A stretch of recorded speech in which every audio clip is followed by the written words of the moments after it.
Nako po, eto maganda kong pag-usapan, at reaksyonan po makabida, po. Nako, mas lalo hong nabaon po, makabida, ito hong si Pangulong Ferdinand Bongbong Marcos, sa ginawang survey po makabida ng SWS. Ito po ay patungkol ho sa trust rating, makabida. Ibig sabihin po, kinukuha po makabida ng SWS yung tiwala po ng taong bayan po, makabida sa mga opisyal po natin. Kagaya na lang po kay Pangulong Marcos, Vice President Sara Duterte, makakabida, po. Dito ho sa kanila hong survey na ginawa from June 20 hanggang 29, makakabida.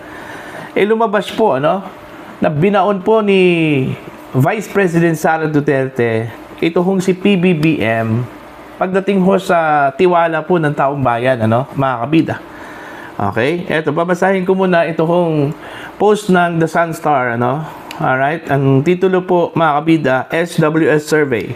Marcos Trust Rating at 34, Duterte at 57, mga kabida. Ang layo po, A social weather station o SWS survey commissioned by the Stratbase Group found that 34%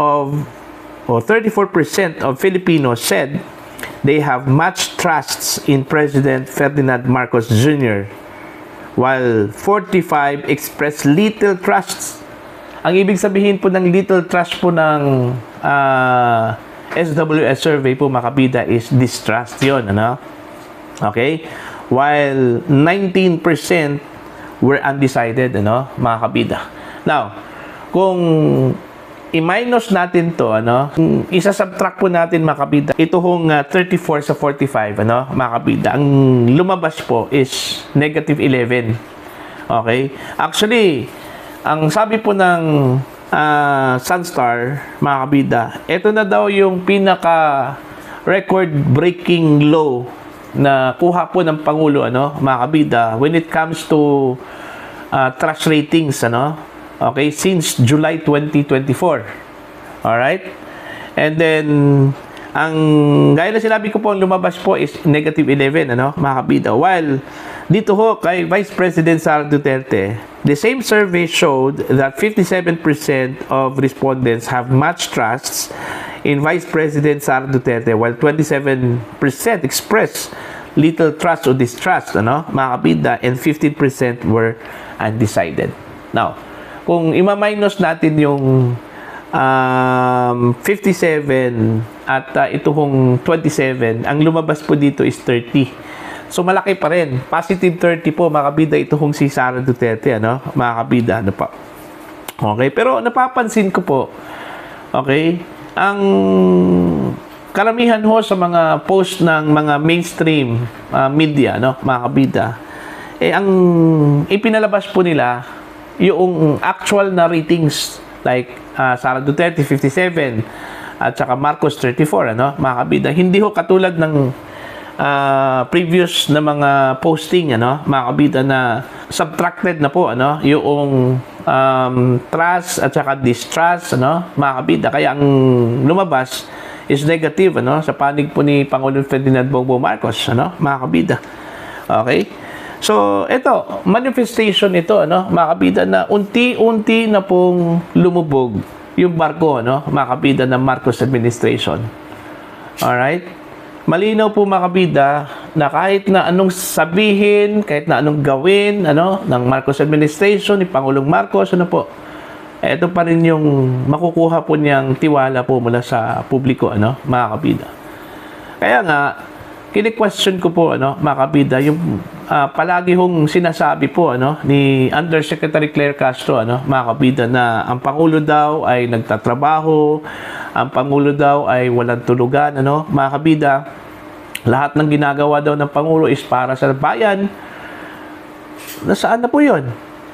Okay? Bakit po ganito po yung kinalalabasan po, mga kabida, ng pulso po ng taong bayan po, pagdating ho sa kanya hong trust, pagdating ho sa tiwala po ng taong bayan po sa kanya, mga kabida. Kahit na po yung kanyang performance at satisfaction po ng taong bayan po, mga kabida. Ganon din yun. Napakababa po, Alright? Kaya, ang dami hong nagsasabi na palubog na raw yung barko na sinasakyan po ni Pangulong Ferdinand Bongbong Marcos at ng kanyang administrasyon, mga kabida. Alright, hindi ho katulad dito ho kay Sara Duterte, kahit na po binato po ng kahit ano-anong mga aligasyon po, mga kabida, may kinakaharap na impeachment trial, ngayon. Pero ganun din, hindi ho natinag po, mga kabida, yung kanyang ratings. Alright, both performance at saka trust, mga kabida, ganun din yon. Never ho naging negative po ang nakuha ni Sara Duterte, mga kabida, both performance at saka trust, mga kabida, po. Okay? So, indikasyon po yan, mga kabida, na mas marami hong naniniwala, okay, at natuwa, mga kabida, sa trabaho po ni Vice President Sara Duterte. Kahit na po inakusahan po siya, mga kabida, na nagliliwaliw, na palaging nasa abroad, mga kabida. Okay? Tuwing may mga sakuna, wala ho ang Vice Presidente, Okay?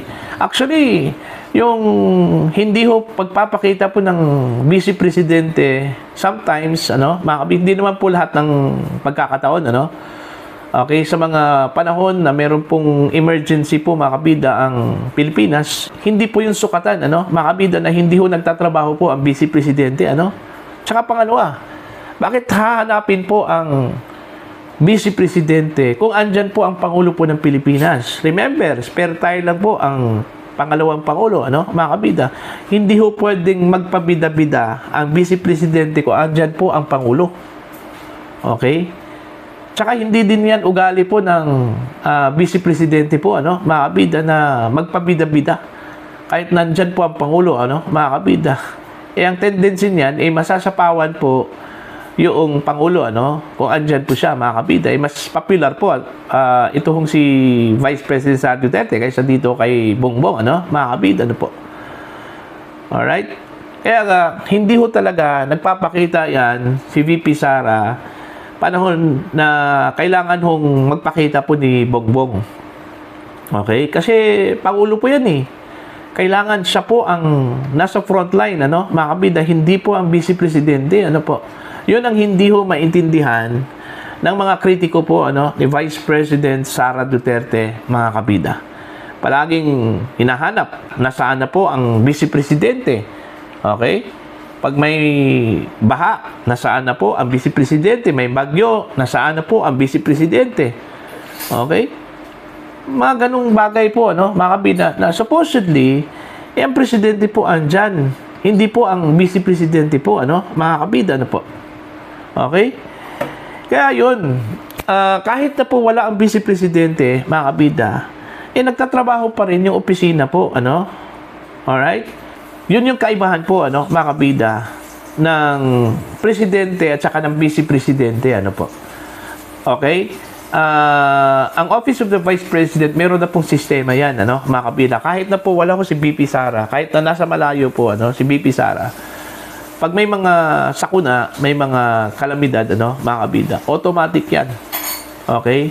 Nagtatrabaho yan kahit na walang instruction. Kasi alam na po ng mga tao dyan sa OVP yung kanilang trabaho. Okay? Yun yung kagandahan po, mga kabida, ng OVP. Unlike sa executive branch, although kabilang po ang OVP sa executive branch, ang ibig sabihin ko po, mga kabida, Office of the President, okay?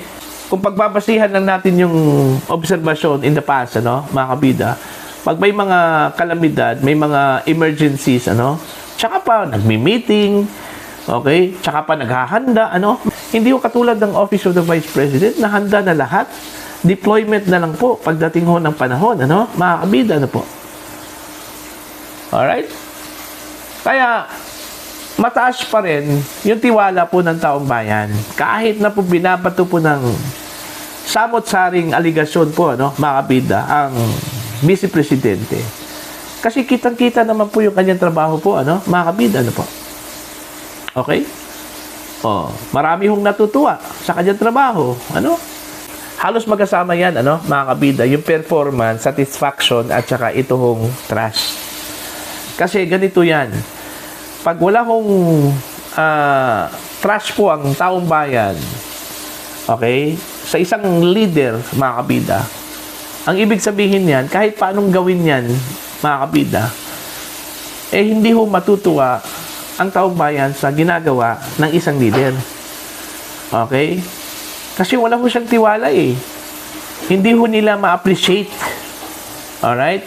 Yung ginagawa ng isang leader kung wala hong trust. Or, konti lang po yung trust po nila, no? Mga kabida, no po? Unlike, kung full yung trust po nila sa isang leader, okay? Kahit na hindi ho nagtrabaho po ang isang leader, okay? Natutuwa pa rin yung taong bayan, mga kabida, no po? Because, may trust po sila doon eh. Okay? Ganun lang po yun. Magkasama yun. Hindi ho pwedeng separate yun. Yung trust, satisfaction, at saka ito hong performance po, ano? Mga kabida, no po? Okay? So, kaya, yun yung resulta, no? Bawat survey, mga kabida, ganun yung resulta po. Mataas yung porsyento na nakuha po ng Vice Presidente at mas mababa po, mga kabida, yung nakuha po ng porsyento ng Presidente po ng Pilipinas. Ano po? Alright? Now, ang tanong dito, makaka-recover pa ba kaya ito hong si Pangulong Marcos, mga kabida, na malapit na pong matapos yung kanyang term, ano? Mga kabida, ano po? Okay? More than a year na lang po. Alright? Si Pangulong Ferdinand Bongbong Marcos, mga kabida, okay? Makaka-recover pa ba kaya siya dito sa kanyang bagsak na trust at saka performance rating, ano? Para sa akin po, kaya po ito, ano, mga kabida, kung maghinay-hinay po siya sa kanyang mga kalaban po sa politika, ano po. Okay? Kakayanin to, ano, mga kabida, na makaka-recover po ang Pangulo, okay, sa tiwala po ng taong bayan at saka appreciation po ng kanyang mga ginagawa. Okay? Kung maghinay-hinay po siya sa kanyang mga kalaban po sa politika. Kaso lang po, ang paratihong observation po ng taong bayan is ginigipit niya ang mga kalaban po niya sa politika, ano? Mga kabita. Diba? Oh, parang ang impression kasi ng taong bayan sa Marcos administration, very vindictive po, ano? Mga kabida, ano po? Okay? Kung against po sa Marcos administration, okay, babantaan, nakasuhan, ano, mga kabida, o di kaya kakasuhan, ano, okay, mga kabida, o di kaya ikukulong. Ganun ba yun? Siyempre naman, yung tao pong nagmamasid po, ano, mga kabida, yun yung kanilang impresyon, ano, puro na lang po, paggigipit, ano, mga kabida, ang ginagawa ng administrasyong ito, ano, yun yung kanilang obserbasyon, ano, mga kabida. Okay?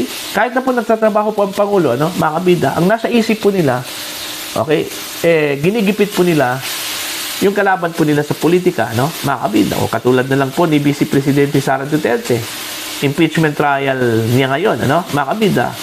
Ang tingin po ng taong bayan, paggigipit yun, ano, mga kabida. Mga kalyado po ni Sara Duterte na mga senador. Oh, bakit sila lang po ang ginigipit po, ano? Samantala, yung mga kalyado po ng administrasyon, wala. O, sino lang po yung nakukulong dyan, mga kabida, di ba? Mga kalyado po ni VP Sara.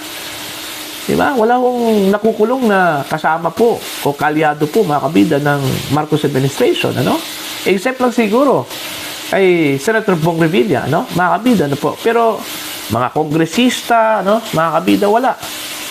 O, may mga nakabinbing investigasyon dyan po sa ombudsman na mga kaalyado daw ng Pangulo, ng administrasyon. Ano na bang resulta po doon? Ano? Mga kabida, hanggang investigasyon pa rin? Oh, di ba? So, masisisi ba natin yung mga kababayan kung ganun po ba yung kanilang pagtingin, ano? Mga kabida? Kaya nga sabi ko, makaka-recover pa po ang Pangulo dito kung maghinay-hinay po siya, mga kabida, sa kanyang mga kalaban po sa politika. Okay? Ang problema lang po, ano, mga kabida, tila paranoid. Okay? Ito hong Marcos admin. Okay? Mga kabida, ano po. Alright? So, para po sa inyo, mga kabida, ano po ang inyong masasabi ho niyo dito? Ano po ang inyong opinion, ano? Na patuloy po ang pagbagsak po, mga kabida, ng tiwala ng taong bayan po, ano, kay Pangulong Ferdinand Bongbong Marcos. Alright? Please comment down sa mga hindi pa po subscriber po sa aking channel. Please subscribe. Just click the subscribe button. Click the notification bell kay all para updated po kayo mga kabida sa aking mga uploads. Maraming salamat po sa inyo lahat.